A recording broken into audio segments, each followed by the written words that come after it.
Library science के course में admission ले रखा है और BLIS bachelor in library and information science का कोर्स परस्यू कर रहे हैं।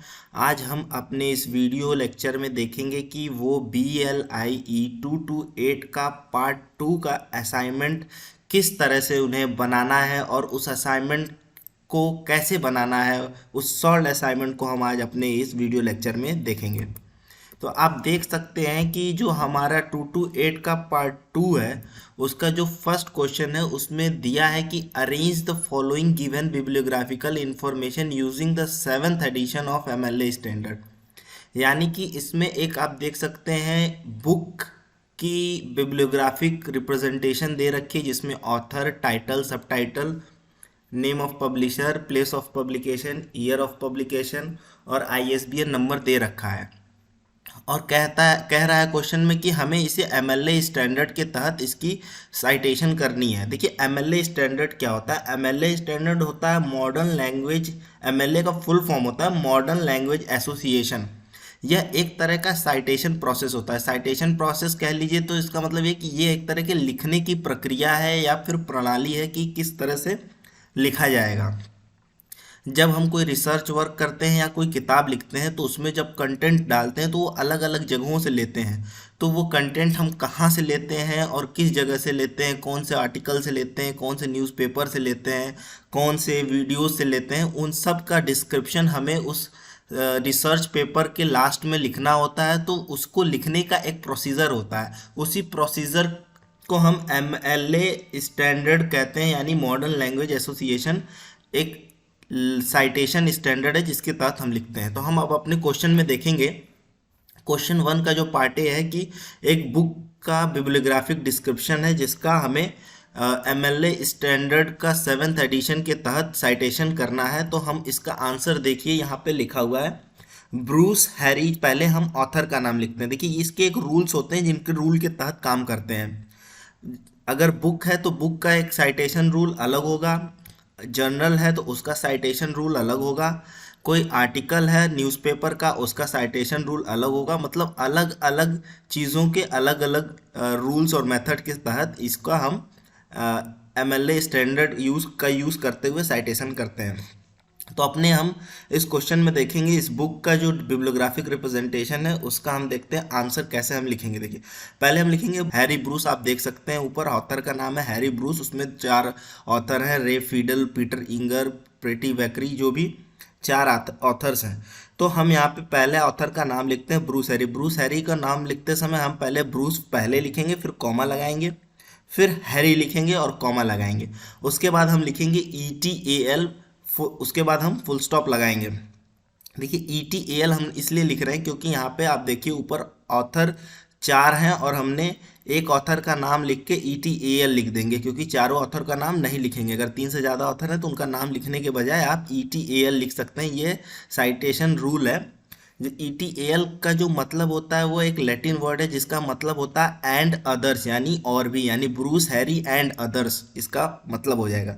तो हम यहाँ लिखेंगे ब्रूस हैरी, कॉमा लगाएंगे, उसके बाद ETAL फुल स्टॉप, फिर लिखेंगे यहाँ पे हम title emerging framework and methods, फिर कॉलन लगाएंगे, फिर सब टाइटल लिखेंगे proceedings of the 4th international conference on conceptions of library and information science COLIS 4, फिर फुल स्टॉप लगाएंगे। उसके बाद हम लिखेंगे place of publication Santa Barbara California USA, colon लगाएंगे, फिर हम लिखेंगे यहाँ पे नेम ऑफ पब्लिशर, कॉमा लगाएंगे, फिर place of year of publication और फुल स्टॉप लगाएंगे।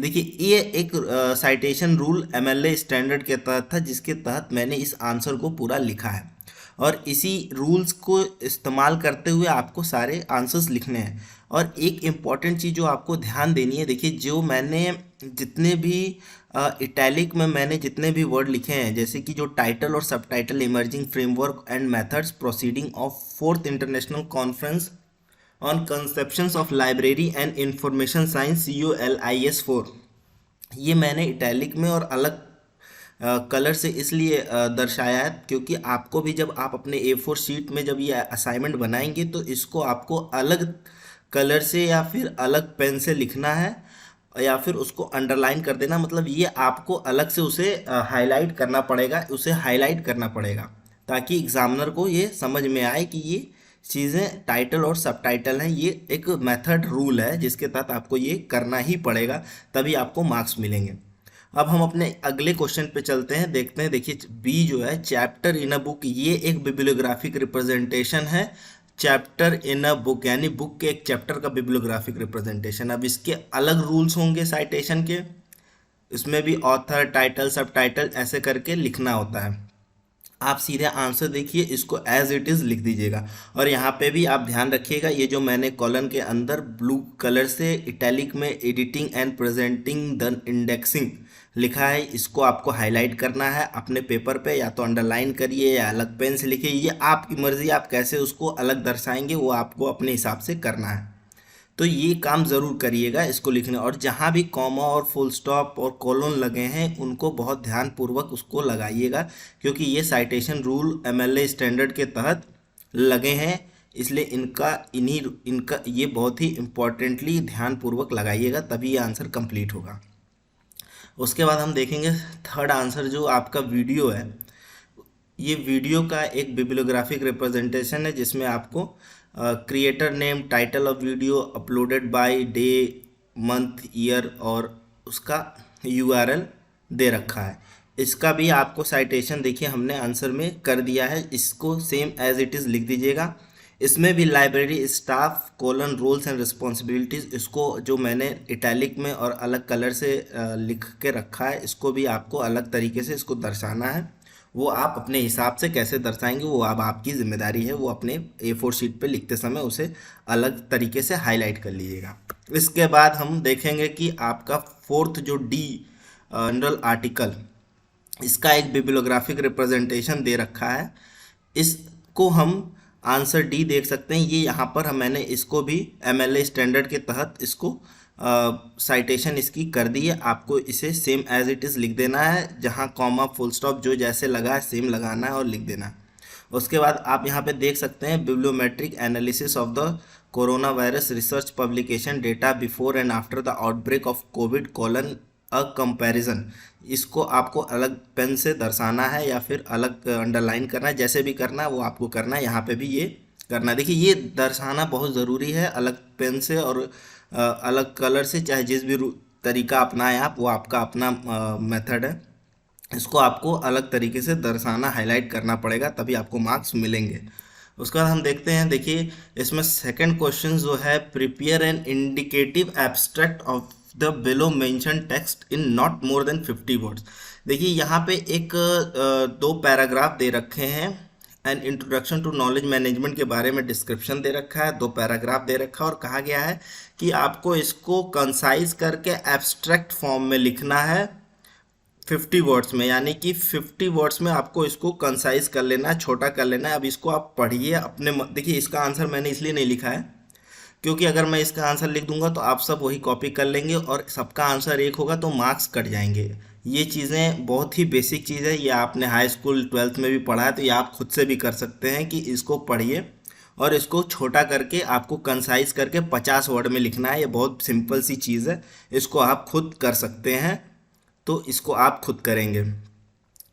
फिर हम देखते हैं आंसर नंबर 3। इसमें देखिए क्या दिया, question number 3, prepare newspaper clipping service, select any one newspaper and browse the newspaper for the last 7 days और एनी 7 कंजिक्यूटिव डेज।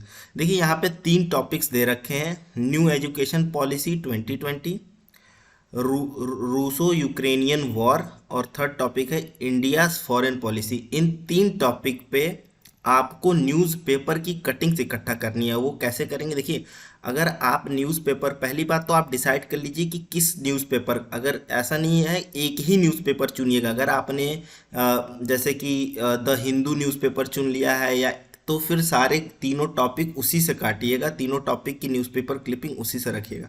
अगर आपने द इंडियन एक्सप्रेस या फिर टाइम्स ऑफ इंडिया, कोई भी न्यूज़पेपर एक चुनिएगा और तीनों की जो क्लिपिंग है उसी से काटनी है। तो ये ऐसा ना हो कि पहले की अलग न्यूज़पेपर से काटे, सेकंड की अलग से काटे, थर्ड की अलग, नहीं, एक ही न्यूज़पेपर से तीनों क्लिपिंग काटनी है। और आपको डेट कैसे चूज़ करना है, अगर 7 कॉन्जिक्यूटिव डेट यानी 7 लगातार दिन। जैसे कि अगर न्यू एजुकेशन पॉलिसी 2020, अब आप मान लीजिए आपने 1 जनवरी का पेपर 20 उठा लिया, तो अब आपको 1 जनवरी, 1 जनवरी, 2nd, 3rd, 4th, 5th, 6th, 7 यानी 1 to 7 जनवरी का आपको लगातार न्यूज़पेपर निकालना है, और उसमें न्यू एजुकेशन पॉलिसी 2020 पे जो भी न्यूज़ छपी होगी, हो सके किसी एक पेपर में एक न्यूज़ हो या किसी में एक भी ना हो, मगर उन सातों न्यूज़पेपर को लगातार डेज के सातों न्यूज़पेपर को लेना है।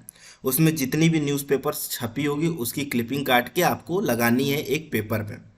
उसी तरह फिर रूसो यूक्रेनियन वॉर में भी आपको कोई भी 7 कंजिक्यूटिव लगातार दिन, अगर आपने 10 तारीख चूज़ किया तो 10, 11, 12, 13 यानी 10 से लेके 17 तारीख तक का लगातार न्यूज़पेपर आपने जो सेलेक्ट किया है वो ले आना है। और वो न्यूज़पेपर कोई भी हो सकता है, हिंदी या इंग्लिश। इसके लिए कई बार बच्चे पूछते हैं, तो इसमें कंफ्यूज ना होइए। वो हिंदी, आप हिंदी न्यूज़पेपर कर रहे हैं तो हिंदी का ही सारा लगाइएगा, अगर इंग्लिश न्यूज़पेपर चूज़ किए हैं तो सारा इंग्लिश का ही लगाइएगा, मिक्स मत करिएगा कि कुछ हिंदी का लगा दिए कुछ इंग्लिश का। तो इस तरह से आपको न्यूज़पेपर क्लिपिंग काटनी है। और अगर आप 7 लगातार डेज का न्यूज़पेपर लेंगे तो हो सके आप जैसे टॉपिक आपका रूसो यूक्रेनियन वॉर, हो सके उसमें 3 या 4 दिन का आपका न्यूज़ आर्टिकल, आपको न्यूज़ क्लिपिंग मिल जाए। तो आप कोशिश करिएगा कि हर टॉपिक पे 4 या 5 क्लिपिंग की कटिंग, न्यूज़पेपर की 4-5 कटिंग हर टॉपिक पे लगा दें। कोई भी आप जो भी तीनों टॉपिक है सब में 4 से 5 क्लिपिंग मिनिमम लगा दें। अब हम ये देखेंगे कि उन क्लिपिंग्स को आपको अपने A4 शीट पे लगानी कैसे है, किस पैटर्न पे। तो ये देखिए, आपको उस कुछ आप स्क्रीन पे देख सकते हैं, मैंने 2 क्लिपिंग लगा रखी। देखिए एक चीज़ ध्यान रखिएगा, मैंने यहाँ पे इंटरनेट से डाउनलोड करके ये क्लिपिंग्स लगाई हैं। ये दोनों जो आप देख रहे हैं स्क्रीन पे, आपको इंटरनेट से डाउनलोड करके नहीं लगानी है। आपको ओरिजिनल न्यूज़पेपर जो होता है उसी से खोज के, सीजर से काट के और ढंग से आपको चिपकाना है, नहीं तो नंबर नहीं मिलेंगे। अगर आप इस तरह से जा कर के इंटरनेट से आप प्रिंट करा के और काट के चिपका दिया, आपको ओरिजिनल न्यूज़पेपर ही लगाना है। तो आप देख सकते हैं, देखिए मैंने 2 न्यूज़पेपर की क्लिपिंग लगाई है स्क्रीन पर। देखिए आप पहले वहाँ देखिए लेफ्ट कॉर्नर में, पहले आप टॉपिक लिखेंगे, फिर नीचे लिखेंगे आर्टिकल हेडिंग, यानी जो भी आपका टॉप हेडिंग होगा उसके बारे में लिखेंगे। फिर यहाँ राइट में आप लिखेंगे नेम ऑफ न्यूज़पेपर, जो न्यूज़पेपर से आपने क्लिपिंग ली है उसका नाम, फिर डेट, जिस डेट की क्लिपिंग है, और पेज नंबर, किस पेज नंबर से वो क्लिपिंग आपने काटी है, पी करके उसके आगे आप पेज नंबर लिख देंगे। तो ये इतना प्रोसेस था आपको BLIE 228 पार्ट 2 को बनाने के लिए, जो आपको खुद से करना है क्लिपिंग काट के। इसके अलावा आपको कुछ भी नहीं करना है। BLIE 228 का जो पार्ट 2 है असाइनमेंट का। इसके अलावा अगर आपको कोई भी क्वेरी है या कोई भी अपडेट चाहिए तो आप हमारे टेलीग्राम चैनल लाइब्रेरी लिटरेसी से जुड़ सकते हैं। और अगर आपके पास इग्नू या लाइब्रेरी साइंस से रिलेटेड कोई क्वेरी है तो आप मेरे इंस्टाग्राम हैंडल KT_repository_KT यादव पर टेक्स्ट कर सकते हैं।